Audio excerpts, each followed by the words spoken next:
안녕하세요. 이명신 목사입니다. 한 주간도 성경 읽기와 함께 평안히 잘 지내셨죠?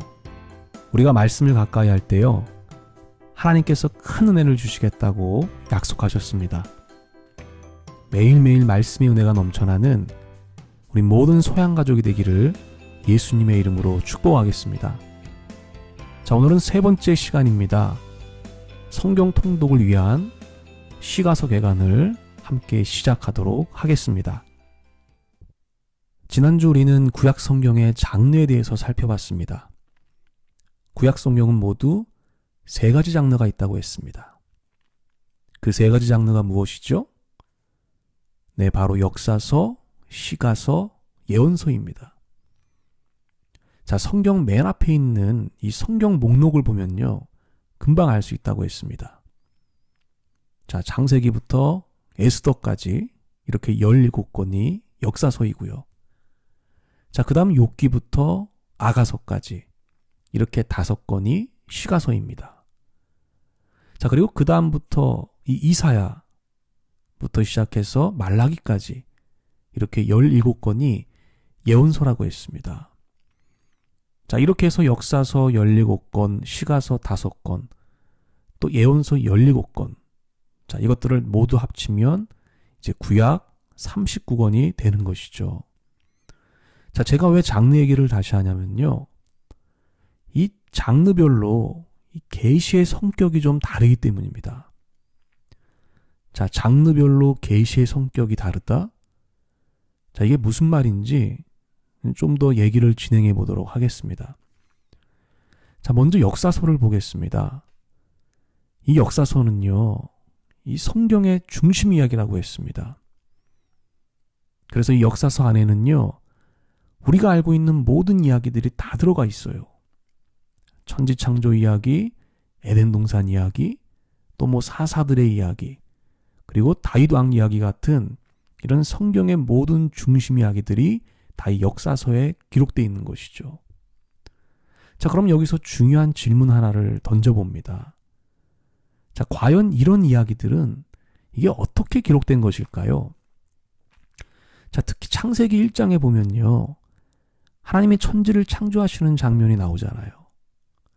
자, 그런데 그 장면을 본 사람이 있었을까요? 하나님이 태초에 빛을 창조하시는데요, 과연 그 모습을 본 사람이 있었을까요? 목격자가 있어서 그 목격자가 성경을 기록했던 것일까요? 네, 절대로 아니죠. 목격자는 존재할 수가 없습니다. 그래서 천지창조의 모습을 본 사람은 아무도 없어요. 자, 그러면 어떻게 해서 이 창조의 모습이 성경에 기록될 수 있었을까? 자, 그것은 바로 하나님이 주시는 이 계시와 영감이 있었기 때문이죠. 자, 이 역사서를 기록한 저자들은요, 비록 천지창조의 장면은 보지 못했지만 이 하나님의 계시와 영감을 통해서 그 장면을 정확히 기록할 수가 있었던 겁니다. 뭐 다른 이야기들도 다 마찬가지죠.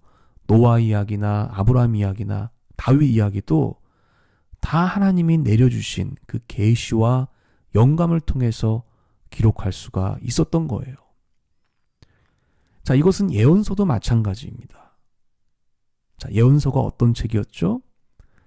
이스라엘 백성들을 향한 하나님의 구원과 심판의 메시지잖아요. 이스라엘이 잘못할 때마다 하나님께서 선지자들에게 주신 그런 메시지예요. 그러니까 이 예언서도 하나님이 직접 내려주신 계시의 말씀인 거죠. 자, 이처럼 역사서와 예언서는요, 하나님이 내려주신 영감과 계시에 의해서 기록된 것입니다. 자, 그런데 오늘 이 살펴보게 될 이 시가서는요, 그 계시의 성격이 좀 다르다는 거예요. 여러분, 시가서 5권이 뭐죠?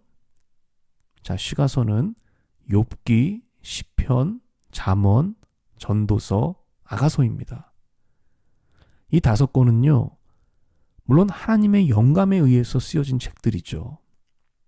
그런데 동시에 인간의 관찰이나 경험이나 지식에 근거해서 쓰여진 책이라는 거예요. 자, 이게 조금 어려운 말일 수도 있는데요. 자, 무슨 뜻인지 조금 더 살펴보도록 하겠습니다.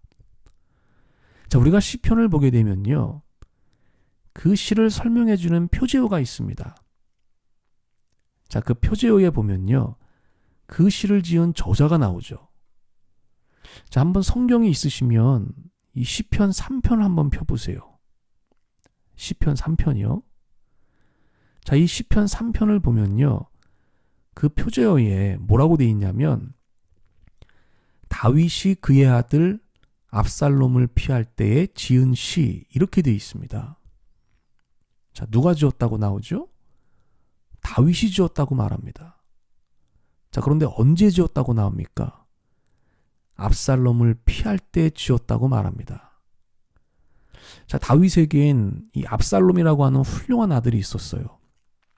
그런데 이 아들이 이 아버지의 정권을 탈취하기 위해서 쿠데타를 일으키거든요. 자, 그래서 그 다윗이 쿠데타를 피해서 도망가게 되는데, 그 도망갈 때 지은 시가 이 시편 3편이라는 거예요. 자, 그러니까 이 시편 3편은요, 하나님의 영감에 의해서 기록된 것이지만, 자, 동시에 다윗이 경험했던 그 특별한 체험을 통해서 나온 시라는 거죠. 다시 말해서 하나님의 영감과 인간의 경험이 함께 어울려 있는 말씀이라는 거예요. 자, 잠언도 마찬가지입니다. 자, 잠언 1장 1절에 보면 이렇게 말씀하고 있어요. 다윗의 아들 이스라엘의 왕 솔로몬의 잠언이라. 누구의 잠언이라고요? 솔로몬의 잠언이라. 그러니까 솔로몬이 쓴 잠언이라고 말하고 있어요. 솔로몬이 세상을 관찰하고 깨달은 여러 가지 지혜들을요, 아주 알기 쉬운 짧은 글로 기록한 것이 바로 이 잠언입니다. 물론 이 잠언을 기록할 때 뭐가 있었어요? 하나님의 영감이 있었죠. 자, 그러나 동시에 솔로몬의 지혜와 지식과 관찰과 경험이 함께 어우러져 있는 것이거든요. 그게 잠언인 것이에요. 자, 이것은 전도서와 아가서도 다 마찬가지예요. 자, 이처럼 시가서는 하나님의 영감으로 기록된 책이지만 동시에 인간의 경험과 지식이 함께 어우러져 있는 아주 독특한 말씀이라는 겁니다. 그래서 이 시가서 안에는요, 인간이 경험한 아주 다양한 감정이나 느낌들이 굉장히 많이 나옵니다. 자, 우리가 이런 것들을 통해서요, 우리는 사람이 체험할 수 있는 그 수많은 감정과 느낌들을 이제 간접적으로 체험할 수가 있게 되는 것이죠. 따라서 우리가 시가서를 많이 읽게 되면요, 우리의 영적인 정서와 감성이 더 풍성하게 되는 것입니다. 자, 그러면 이제부터 시가서 한 권 한 권을 좀 살펴보도록 하겠습니다. 자, 먼저 욥기에 대해서 알아보도록 하겠습니다. 제가 보니까요, 많은 분들이 욥기 읽는 것을 굉장히 어려워합니다. 왜냐하면 그 내용이 워낙 철학적이고 관념적이기 때문이죠. 아마 성경 66권 중에서요, 가장 철학적인 책이 이 욥기일 것입니다. 그러나 욥기의 핵심 내용을 알고 또 그 교훈을 알면요, 자, 우리가 통독하는데 아주 많은 도움을 받을 수가 있게 됩니다. 자, 욥기는요, 이 고난과 지혜를 다루고 있는 책이에요. 자, 우스 땅에 욥이라는 사람이 살고 있었죠. 자, 그 사람은 의인이었습니다. 그런데요, 그냥 의인이 아니라 하나님도 인정하는 이 시대적인 의인, 세계적인 의인이었어요. 자, 그런데 그런 의인이요, 이 까닭을 알 수 없는 의문의 고난을 당하게 됩니다. 자, 그래서 그 고난으로 이 욥의 가정은 완전히 풍비박산이 되죠. 자, 이 충격적인 소식을 들은 욥의 세 친구들이 있었어요. 바로 엘리바스와 빌닷과 소발입니다. 자, 이들은 모두 학식을 겸비한 현자들이었습니다. 자, 이 똑똑한 세 친구들이요, 이 욥을 보기 위해 이제 찾아오게 되죠. 그리고 욥과 함께 대화하면서요, 이 욥이 당한 그 고난의 원인을 설명해 보려고 했습니다. 자, 그러나 그 누구도요, 욥이 당한 고난의 원인을 명쾌하게 설명하지 못했습니다. 자, 이것이 욥기의 주된 내용이에요. 자, 그러면 우리가 이 욥기를 통해서 얻을 수 있는 교훈은 무엇일까요? 저는 세 가지로 한번 정리를 해보았습니다. 첫째는요, 우리 인생은 인과응보로만 가지고 설명할 수 없다는 거예요. 여러분, 인과응보가 무엇이죠? 착한 사람은 그에 상응하는 보답을 받고요, 나쁜 사람은 벌을 받는다는 거잖아요. 여러분, 이게 좋은 거예요? 나쁜 거예요? 정말 좋은 것이죠. 착한 사람은 상을 받고 악한 사람은 벌을 받는 거잖아요. 이게 얼마나 좋습니까? 정말 인간적이고 합리적인 것이라고 생각이 됩니다. 자, 그런데 욥기는요, 우리의 그런 틀을 깨는 것이거든요. 사람들이 보편적으로 생각하고요, 또 이성적으로 생각하는 그런 합리적인 틀을 깨는 것이 바로 이 욥기라는 거예요. 그래서 욥기는 우리들에게 분명히 말하고 있습니다. 우리가 사는 이 세상은요, 우리가 만든 틀대로, 또 우리의 생각대로, 우리의 판단대로 굴러가지 않는다는 거예요. 만약 이 세상이 우리의 틀대로, 우리의 판단대로, 우리의 생각대로만 굴러간다면 그것은 우리가 이 세상의 주인이고 주관자라는 뜻이잖아요. 그러나 욥기는 의인에게도 고난을 줄 수 있는 분이 바로 하나님이고요, 반대로 악인에게도 형통을 주실 수 있는 분이 바로 하나님이라는 것을 말해주고 있는 거예요. 그래서 오직 하나님만이 이 세상을 자기 뜻대로 주관할 수 있는 진정한 주인이시고 주관자라고 하는 사실을 보여주고 있는 것입니다. 둘째로, 그렇기 때문에 우리 인생에는요, 이 인간의 지혜로는 설명할 수 없는 의외성이 있다는 겁니다. 뭐가 있다고요? 의외성이 있다는 거예요. 의외성. 다시 말해서 이 보편적인 법칙에서 벗어나 있는 의외적인 사건들을 우리 인생에서 얼마든지 만날 수 있다는 겁니다. 자, 욥은 하나님이 인정하신 시대적인 의인이었습니다. 자, 그랬던 욥이 그렇게 엄청난 고난을 당하게 될 거라고 아무도 생각하지 못했어요. 그런데 욥이 그런 고난을 만났잖아요. 이처럼 우리는 우리가 이해할 수 없는 다양한 일들, 다시 말해서 의외적인 사건들을 인생에서 만날 수 있다는 거예요. 그게 좋은 일일 수도 있고요, 나쁜 일일 수도 있습니다. 중요한 것은 내가 이해할 수 없는 일을 만나게 될 때, 즉 인생의 의외성에 직면하게 될 때, 그것이 하나님의 특별한 계획이라는 사실을 믿고 그분의 지혜와 인도하심을 구하는 것이 가장 좋은 방법이라는 사실을 우리들에게 가르쳐주고 있는 것이죠. 자, 마지막 셋째는요, 오직 하나님만이 모든 지혜의 원천이 된다는 것입니다. 자, 욥의 세 친구들 기억하시죠? 그들은 다 현자였습니다. 지혜자였어요. 지혜자. 그래서 욥이 당한 고난의 원인을 찾아보려고 했죠. 그런데 마지막까지도 명확히 알지를 못했습니다. 여러분, 구약에서 이 3이라는 숫자는요, 이 숫자 7과 함께 완전함을 뜻하거든요. 따라서 현자였던 욥의 세 친구는요, 인간의 온전한 지혜를 상징하는 거예요. 자, 그렇게 인간의 모든 지혜를 다 동원했지만 욥의 고난 속에 숨겨져 있던 하나님의 섭리를 깨닫지를 못했어요. 자, 이것은요, 인간이 가진 지혜의 한계를 보여주는 것이고요. 오직 하나님만이 참된 지혜가 되시고 그 지혜의 원천이 된다는 것을 가르쳐주고 있는 것입니다. 이제 시편의 내용과 특징을 한번 살펴보도록 하겠습니다. 시편은요, 이 구약시대 때 사용했던 찬송집입니다.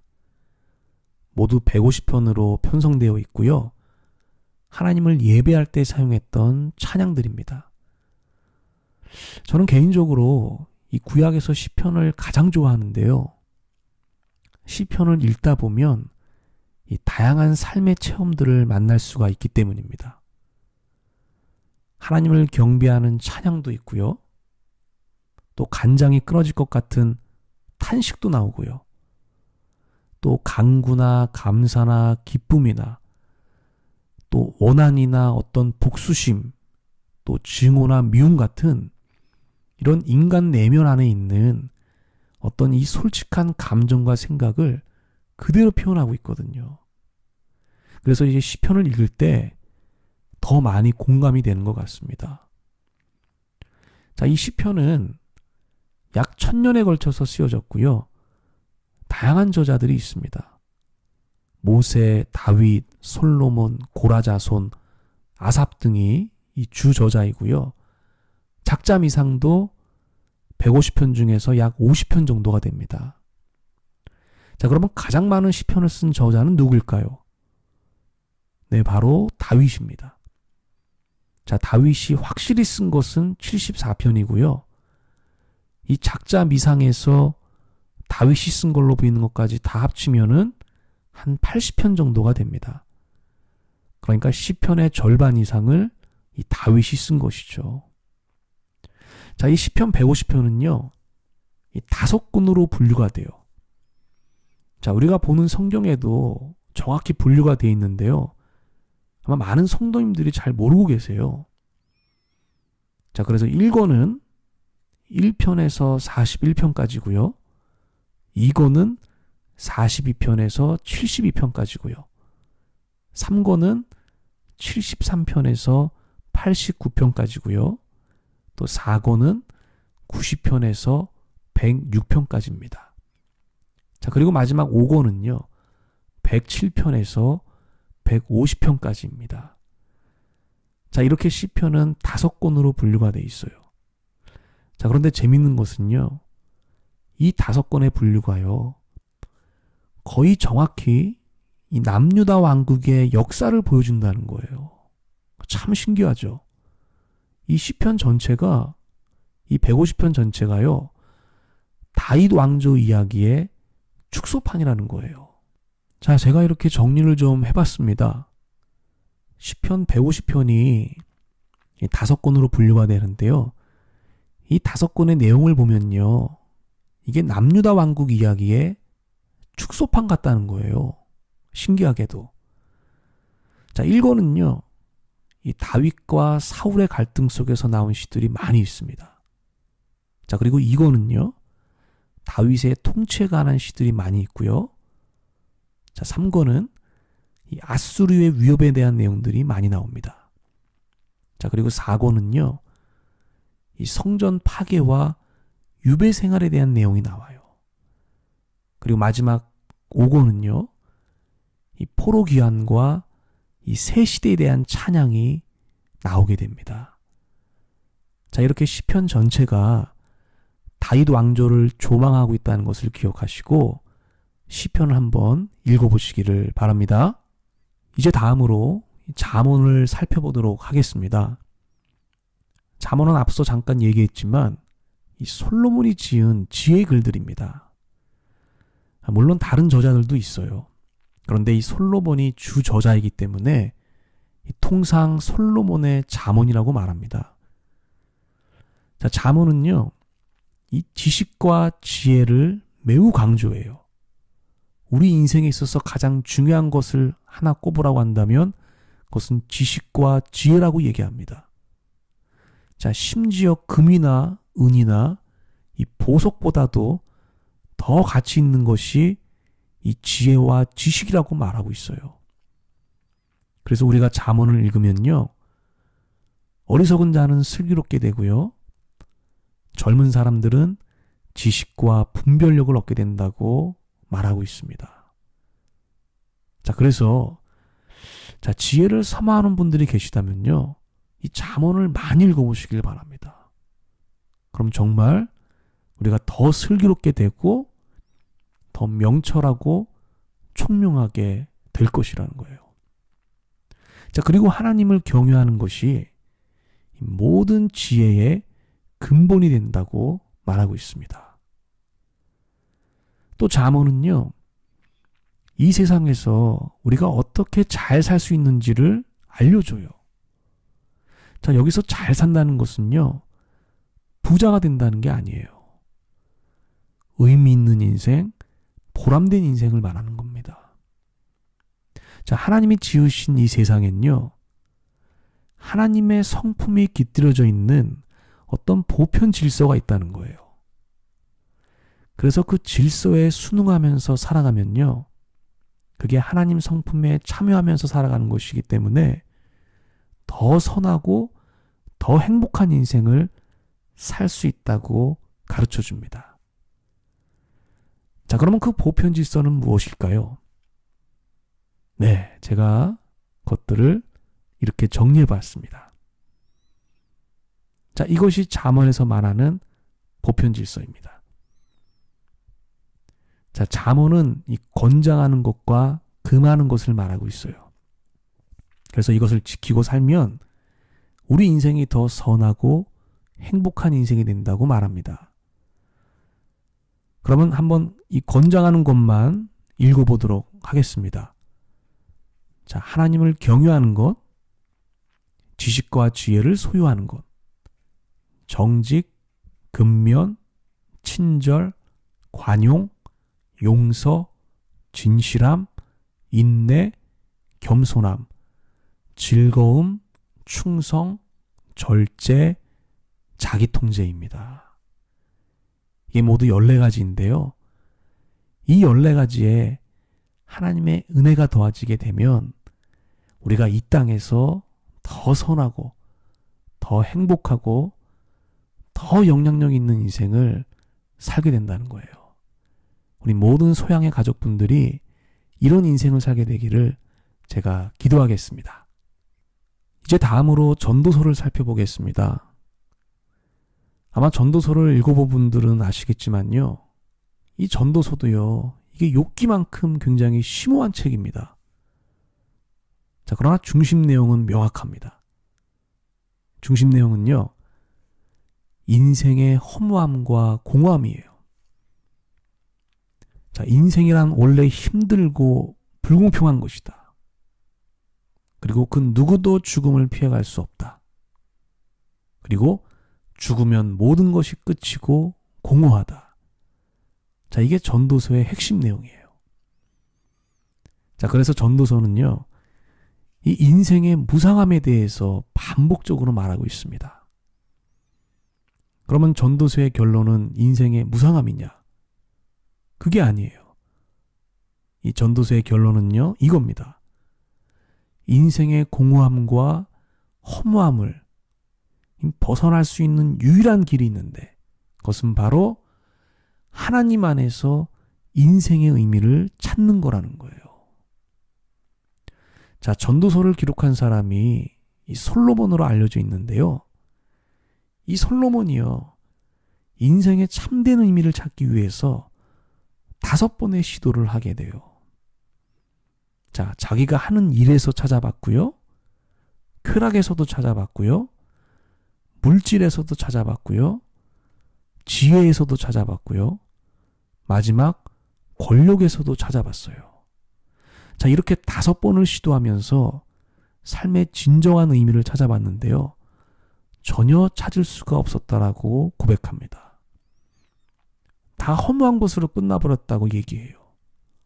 그러나 오직 하나, 하나님 안에서 인생의 의미를 찾을 땐 참된 의미를 발견할 수 있었다고 말하고 있습니다. 자, 때문에 이 전도서가 주는 교훈도 우리에게 매우 유익합니다. 첫째는요, 인생에서 만나는 고난과 어려움들을요, 그냥 있는 그대로 받아들이라는 겁니다. 복잡하게 생각하지 말고요, 그냥 현실을 그대로 수용하라는 거예요. 내 앞에 있는 현실은요, 이미 벌어진 사건이잖아요. 때문에 내가 뭘 어떻게 한다고 해서 바뀌지 않는다는 것이죠. 오히려 현실을 빨리 받아들이고 하나님을 의지하라고 그렇게 말하고 있습니다. 둘째는요, 내게 주어진 이 유한한 삶을 감사함으로 누리라는 거예요. 사람의 인생을 짧죠. 여러분, 그 짧은 인생 속에서 뭐 얼마나 대단한 일들이 많이 일어나겠습니까? 그래서 우리가 대단한 일에만 감사한다면 우리는 인생을 제대로 누리고 있지 못하는 것이죠. 그래서 전도서는요, 작은 것에 감사하면서 인생을 누려라, 이렇게 얘기하고 있어요. 그러니까 요즘 유행하는 말로 바꾸면 이게 소확행입니다. 즉, 소소한 것에서 확실한 행복을 누리며 살라는 것이에요. 자, 셋째는요, 오늘을 붙잡으라고 말합니다. 오늘을 붙잡으라. 자, 내게 주어진 이 오늘이라는 시간을 즐기고 누리라는 거예요. 그것을 6번이나 강조하고 있습니다. 자, 내 생명의 주관자가 되시는 하나님이요, 오늘 나를 데려가지 않고 살아있게 했다는 것은요, 나에게 오늘이란 선물과 축복과 가능성을 주신 거예요. 우리가 이렇게 오늘이란 시간을 하루하루 붙잡고 살아간다면 우리 인생이 더 보람되고 의미 있는 인생이 될 거라는 겁니다. 이제 마지막으로 아가서를 살펴보겠습니다. 아가서는요, 이 솔로몬과 또 이제 그의 후궁이었던 이 술람미 여인의 사랑 이야기입니다. 그 사랑 이야기를 노래 형식으로 기록한 것이 아가서예요. 여기서 이 아가라고 하는 뜻은 베이비가 아니죠. 그런 뜻이 아닙니다. 아가는 이 아름다운 노래라는 뜻이에요. 그래서 아가서를 읽어보면요, 이 사랑의 아름다움을 노래하고 있어요. 특별히 정서적인 사랑과 함께 이 육체적인 사랑을 아주 매우 중요한 것으로 그렇게 강조하고 있습니다. 또 아가서는요, 이 사랑의 강력한 힘에 대해서 묘사하고 있어요. 이 사랑은 죽음보다 강한 것이고 또 불처럼 맹렬한 것이라고 묘사합니다. 그런데 이 사랑의 불이 얼마나 맹렬하냐면요, 많은 물로도 끌 수가 없다고 얘기해요. 그만큼 사랑이 강력하다는 것을 얘기하는 것이죠.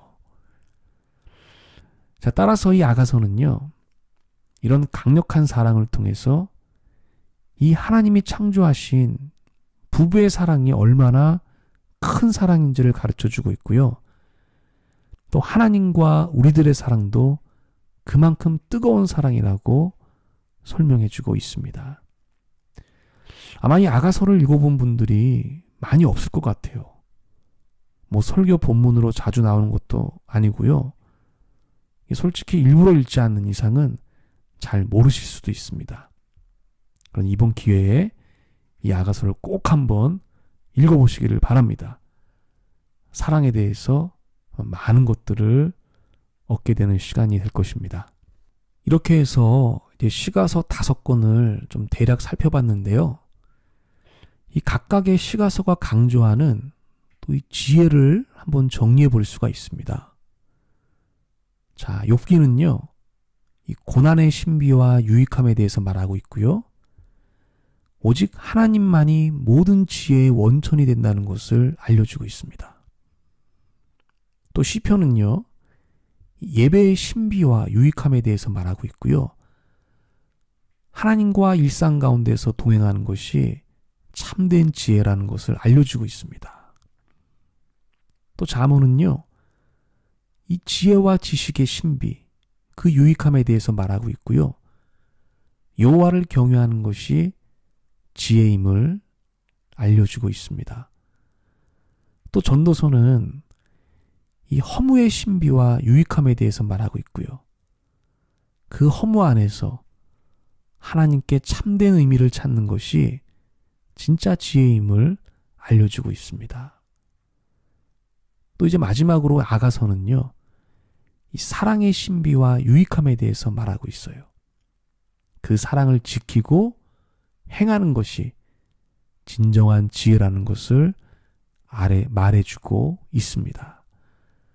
자, 이처럼 시가서 5권은요, 5가지의 유익함과 5가지의 지혜에 대해서 가르쳐주고 있습니다. 이 사실을 꼭 기억하시면서 시가서를 읽어보시길 바랍니다. 이제 강의를 마무리하도록 하겠습니다.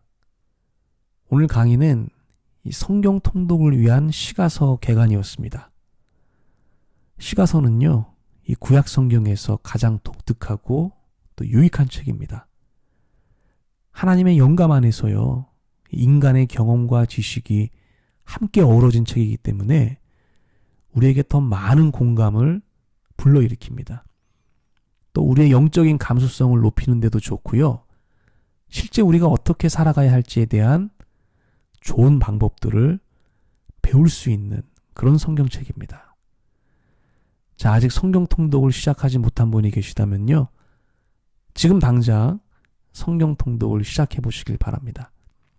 우리는 할 수 있습니다. 하나님께서 순종하는 자들에게 귀한 은혜와 능력과 지혜를 주실 것입니다. 이번 한 주도요, 말씀과 동행하는 우리 모두가 되길 기도하겠습니다. 이 시간까지 경청해 주셔서 감사드립니다. 다음 이 시간에 또 만나 뵙도록 하겠습니다. 그동안 모두 평안하시기를 주님의 이름으로 축복합니다.